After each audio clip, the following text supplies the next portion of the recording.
Assalaamu calaykum. Soo dhow daawade. Insha Allah waxaan kula wadaagi doonaa qayb ka mid ah barnaamijyada aynu soo gelino channelkeena. Qaybtaasoo ah inaynu kaga hadalno mar walba weerarada ugu dambeeya ee ka dhaca dunida dhiigagii ugu dambeeyey ama bilaha ugu dambeeyey. Weeraradaas ayaynu ku qaadan dhigi doonaa saameynta ay leeyihiin iyo sida ay wax u saameeyaan iyo cidda ay saameeyaan iyo wixii naga khuseeya. weeraradan ayaa waxay kala noqon doonaan inta badan sida aynu ku naqaano weerarada dhinaca internetka ah inay noqdaan fayrasyo aynu ka hadalno ama inay noqdaan applicationo iyo shay cillado marka cilmi baarayaashu ay baaraan kadib ay ogaadaan. weeraradan ayaa inta badan waxay noqdaan kuwo ay waddanadu isu adeegsadaan. haddaba barnaamijkan ama qaybtan waxaan idinkula wadaagi doonaa wax kasta oo cusub ama warar kasta oo cusub oo ku saabsan dhinaca internetka ama weerar kasta oo cusub oo ku saabsan dhinaca internetka. barnaamijkan maanta waxaan idinkula wadaagayaa virus cusub kaasoo ay sheegeen cilmi baadhayaal ama khubaro dhinaca internetka ah inuu yahay mid aad u khatar badan kaasoo beegsanaya ama taarget garaynaya sistamyada Windowska iyo Linuxkaba. halka warbixintan ay sheegeen cilmi baadhayaashu websaytyada qaarkood ay ciwaan uga dhigeen waxaa la arkay virus aan weli noociisa horey loo arag. warbaahinta qaarkood ayaa viruskani ciwaan uga dhigay waa markii ugu horeysay ee la arko virus noocani ama sidan oo kale sistamyada u saameynaya. haddaba viruskani isagu waa mid shaqo badan. viruskan isaga waxaa lagu dhisay laguna sameeyey languageka ama programming languageka loo yaqaano G iyo O ama Go loo yaqaano, kaasoo programkan ama viruskani uu yahay mid malware ah. viruskan waxaa lagu magacaabaa Chaos malware. waa mid ay adag tahay viruskani gudihiisa ama dhexdiisa in la furfuro oo wax laga bedelo. viruskani waxa uu muuq eeg yahay shabaxaana malware hore oo lagu magacaabi jiray Pneumonia, kaasoo isaguna beegsanayay ama beegsaday kambaniga loo yaqaano AWS Lambda, kaasoo ah cloud platform oo ah qayb ka mid ah Amazon. sidoo kale weeraradani ayaa ah iyagu kuwo isa soo taraya korukac weynna sameeyey bilihii ugu dambeeyey. weeraradan ku saabsan viruskani cusub waxay ahaayeen bilihii ugu dambeeyey kuwo korukac aan caadi ahayn sameeyey. viruskani ama malwarekan cusub ayaa wuxuu beegsanayaa sistamyo tiro badan oo dhinaca Windowska ah ama Linuxka ah. sidoo kale waxa uu beegsadaa routerada iyo serfarada shirkadaha waaweyn.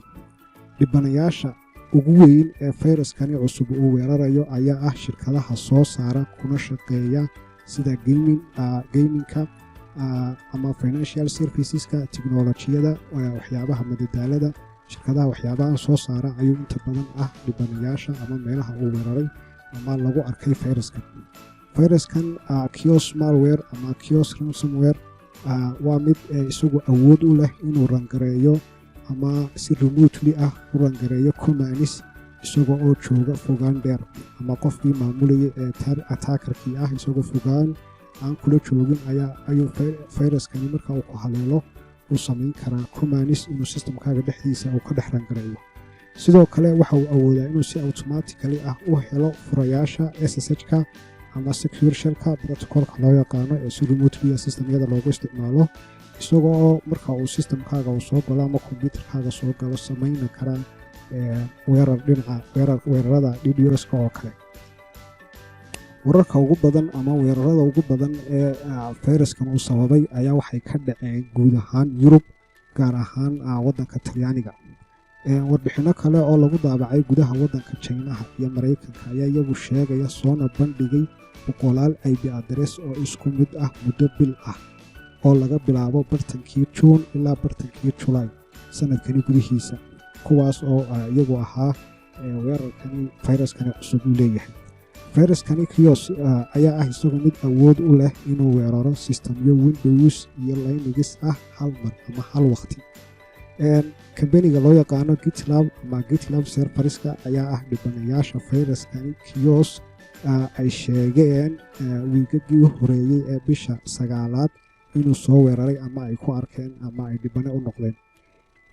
khubarada ayaa waxa ay ka dayrinayaan kobaca degdega ah iyo weeraradiisan badan iyaga oo sheegay in dhibanayaashu keliya aanay ahayn shirkadaha waaweyn ay jiraan tiro badan oo weerarkan loo kulmay oon ahayn shirkadahan ballaadhan ama shirkadaha waaweyn kuwaasoo ah shakhsiyaadka kale ee sistamyada windowska iyo linuxka isticmaala fayraskani ayaa isagu marka uu soo haleelo ama uu soo galo kombyuutarkaaga noqonaya mid markiiba isu bedelaya inuu sistamkaaga uu access gareeyo oo uu gudihiisa dego oo uu joogteeyo inuu gudihiisa uu joogi karo ama fayraskani uu gudaha sistamkaaga markuu soo galo waxauu isku dayayaa inuu noqdo mid joogteynaya inuu fayraskan gudaha sistamkaaga uu ku dhex jiro sidoo kale waxa uu rangaraynayaa commanis marka dambena sistamkaaga waxa uu u isticmaalayaa inuu ku duubo ama uu kusoo install gareeyo reverse shell